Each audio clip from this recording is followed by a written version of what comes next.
decirle que si esos dos muchachos me aparecen muertos, que le mato la mamá y los primos y hasta el hijueputa ese marica cree que es porque es policía, que si yo tengo miedo a ese hijueputa, ¿o qué? Oiga, que tenemos que crear un caos muy berraco para que nos llamen a paz. Cuando hay una guerra civil bien berraca nos llaman a paz. Esa es la única fórmula que yo le debo a él. Si nos dedicamos a darle a los políticos, a quemarles las casas y hacer una guerra civil bien berraca, entonces nos tienen que llamar al diálogo de la paz y arreglamos con todo el mundo y se nos arreglan los problemas. No le veo otra solución. Pero hay que luchar, hermano, hay que poner todo el corazón para esto y nos vamos a morir todos, nos morimos todos. Yo creo que debemos, como es, de asegurarnos un poquito, organizarnos un poquito y empezar a mandar muchachos a que quemen casas y a que hagan daños, esos políticos, esos senadores, en todas partes, hermano. Al militar que nos atropelle, al policía que nos atropelle, a los jueces que nos molesten, a los periodistas. O sea que tenemos que crear un caos muy berraco para que nos llamen a paz. Cuando hay una guerra civil bien berraca nos llaman a paz. Esa es la única fórmula que yo le debo a él. Asesinado por 5 sicarios el juez Julio Manuel Castro Gil. Asesinado por sicarios en moto el magistrado Hernán. ¿Aló? ¿Cómo le va? Pablo Escobar. Le quiero pedir un favor muy grande en nombre del país. Sí. ¿Por qué no hacemos algo para que se entregue y le garanticen la vida y se pueda ver con su familia? Yo estoy disponible para eso, yo soy el que tiene mejor voluntad en este caso. Estoy dispuesto a estar en una cárcel intermedia, pero necesito hacer un estudio de esa cárcel porque es que yo no puedo permanecer en una cárcel urbana porque me colocan un carro bomba y vuelan una manzana.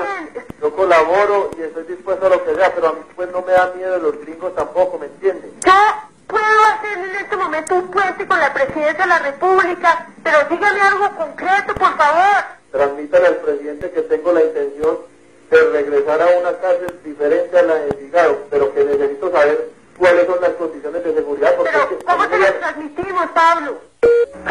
Como consecuencia de la política de paz y fortalecimiento de la justicia del señor presidente y de su gabinete ministerial, deseo sumarle todos los años de cárcel que sean necesarios para contribuir a la paz de mi familia, a la paz de Colombia, al fortalecimiento del respeto por los derechos humanos, al fortalecimiento del poder civil y al fortalecimiento de la democracia de mi querida patria colombiana. Deseo también con mi sometimiento rendir un homenaje a todos los miembros de la Asamblea Nacional Constituyente por su gran contribución a la noble causa de la paz nacional.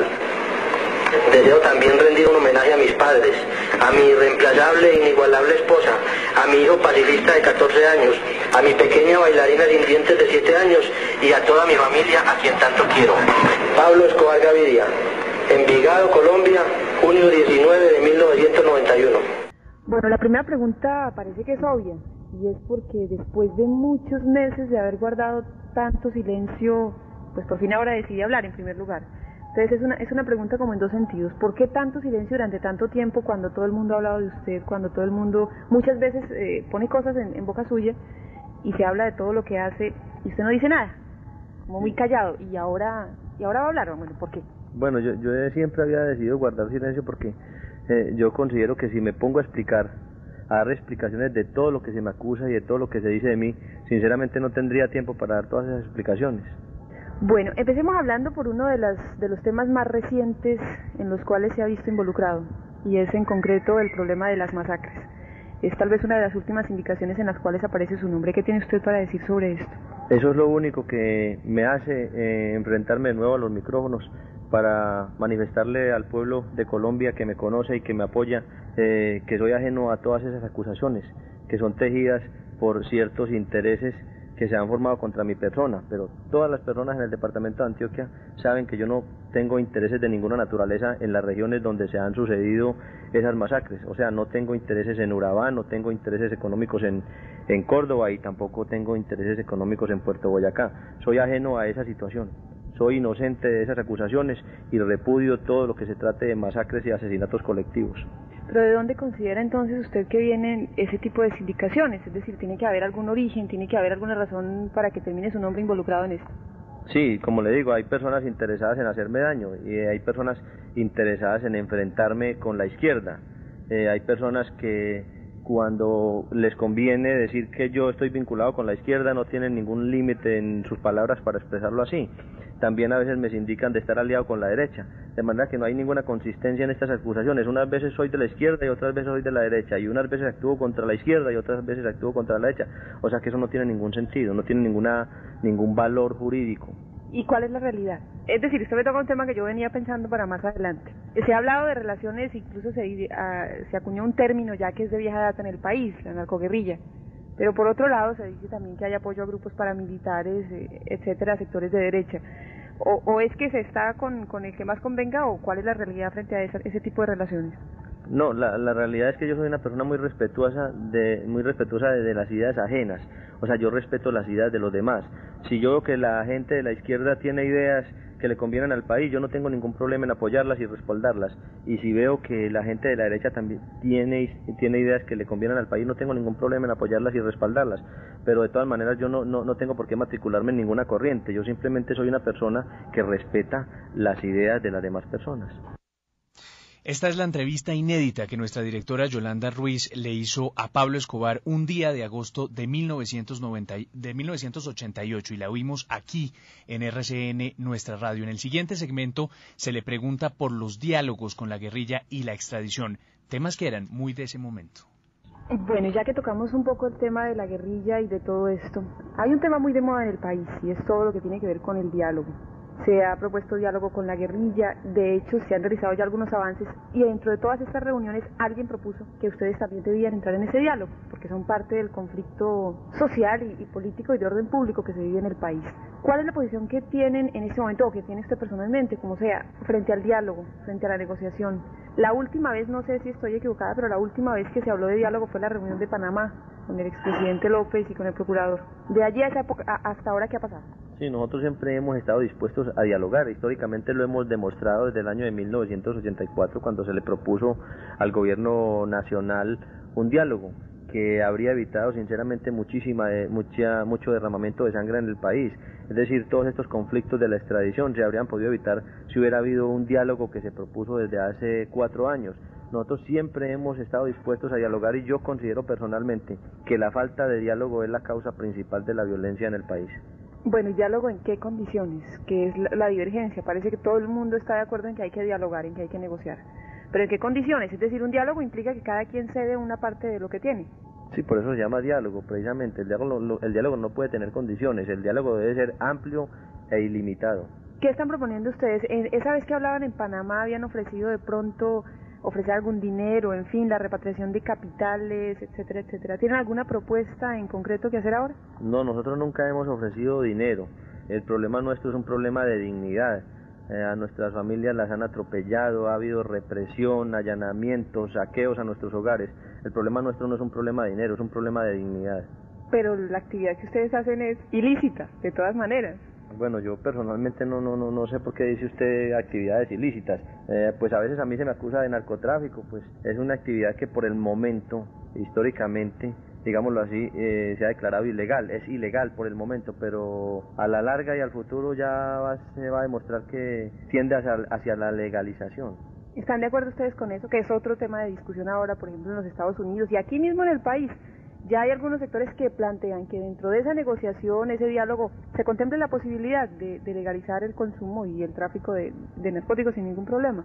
Sí, yo pienso que el problema de la legalización o el problema de la represión en la lucha contra el narcotráfico no es tan importante. Yo considero que es mucho más importante el problema de la educación y de la disciplina. Este es un problema más de educación y de disciplina que de legalización o de represión, porque yo digo disciplina porque pues todo lo que se hace en exceso es perjudicial para la salud, inclusive el mismo ejercicio físico puede ser dañino para la salud cuando se hace en exceso.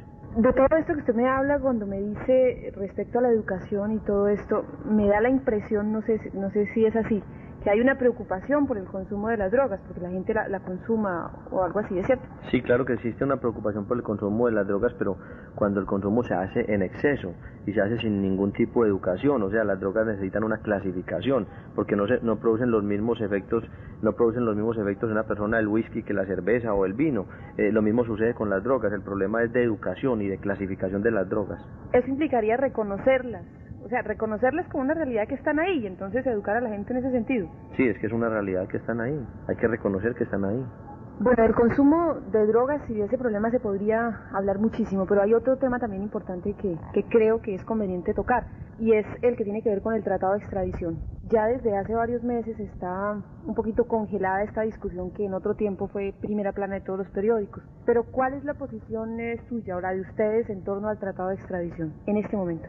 Sí, mi posición en torno al tratado de extradición es la misma que tiene la gran mayoría del pueblo colombiano, es decir, estar en contra del tratado de extradición. Eso se ha demostrado en las encuestas amañadas de televisión, el pueblo está contra la extradición y mucho más después de haber visto la forma como se trata a nuestros compatriotas colombianos detenidos en las cárceles de los Estados Unidos, la forma como se violan sus derechos constitucionales, sus derechos humanos y sus derechos procesales. Muchas personas aseguran que ustedes están en contra del tratado de extradición porque en Estados Unidos sí se condena la ley y la justicia es más estricta que aquí, en donde nuestra justicia, y para nadie es un secreto, realmente cojea mucho y a veces no llega.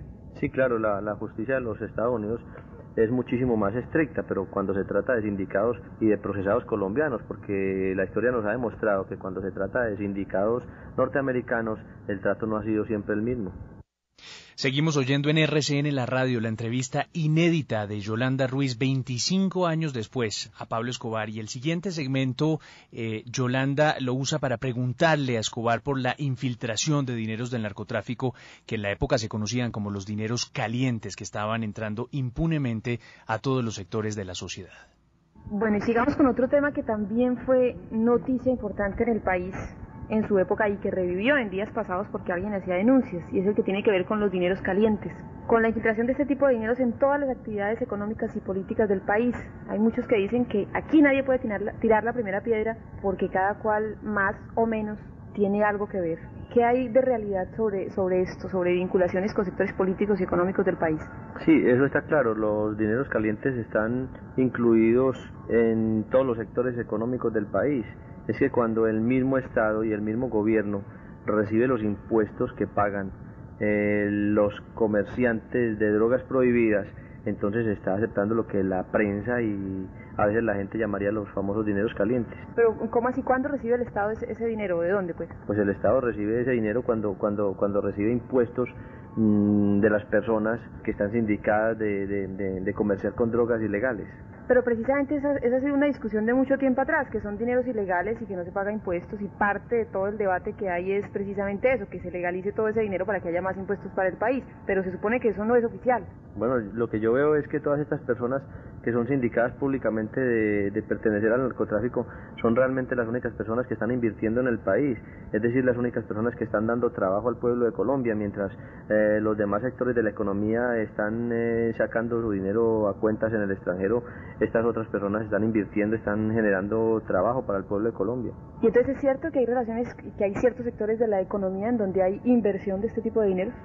Eso yo creo que es demasiado lógico. Bueno, hay otro tema que es también de moda, del cual hablan mucho los colombianos últimamente, y es el de una supuesta o una real guerra, un enfrentamiento con el llamado Cartel de Cali.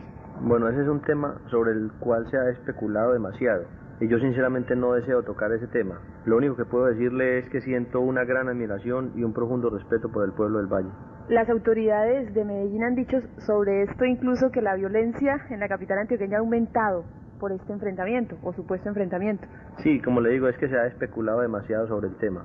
Bueno, hablemos ahora de otras cosas que tienen que ver un poco ya con su vida personal, aunque no es personal porque casi todas han trascendido ya a conocimiento público. Por ejemplo, una de ellas en cuanto a los dineros que tiene usted o se dice que tienen. Hace poco apareció en una revista norteamericana en la lista de los hombres más ricos del mundo. ¿Es cierto esto? Es decir, ¿hay tanto dinero como afirma esta revista? Bueno, se sabe que una persona no vale por lo que tiene, sino por lo que es. Lo que sucede es que mis enemigos dicen que yo tengo mucho dinero porque ellos quieren demeritar la obra que yo he hecho por el pueblo. Ellos quieren demeritar todas mis obras, pero lo que ellos no dicen es que yo he salpicado de barro mis zapatos en los barrios populares, porque yo he construido con mis propias manos y he ayudado a construir escuelas, centros de salud y canchas deportivas.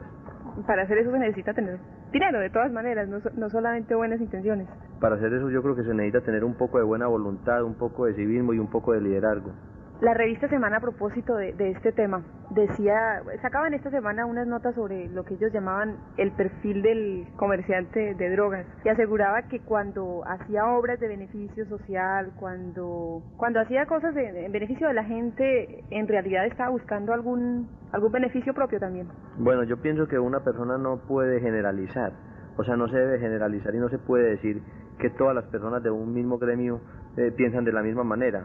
En los gremios existen personas distintas y cada persona piensa de una manera diferente a las demás. Bueno, volviendo al tema de la revista, se puede tener mucho o poco dinero o lo que sea, pero de todas maneras eso no hace la tranquilidad ni la vida calmada de la gente. Se lleva mucho tiempo viviendo clandestino prácticamente, sin posibilidades de estar tranquilo en la vida pública. ¿Cómo es vivir en esas condiciones? ¿Usted añora volver, por ejemplo, al Parlamento, al Congreso, poder hacer otras cosas que ahora no hace, que hace mucho tiempo no hace? Mire, yo tengo 38 años de edad, 28 años fui pobre y me transporté en buses. De esos últimos 10 años que restan, 5 años he estado en la clandestinidad y los otros 5 años los dediqué todos los fines de semana al servicio del pueblo.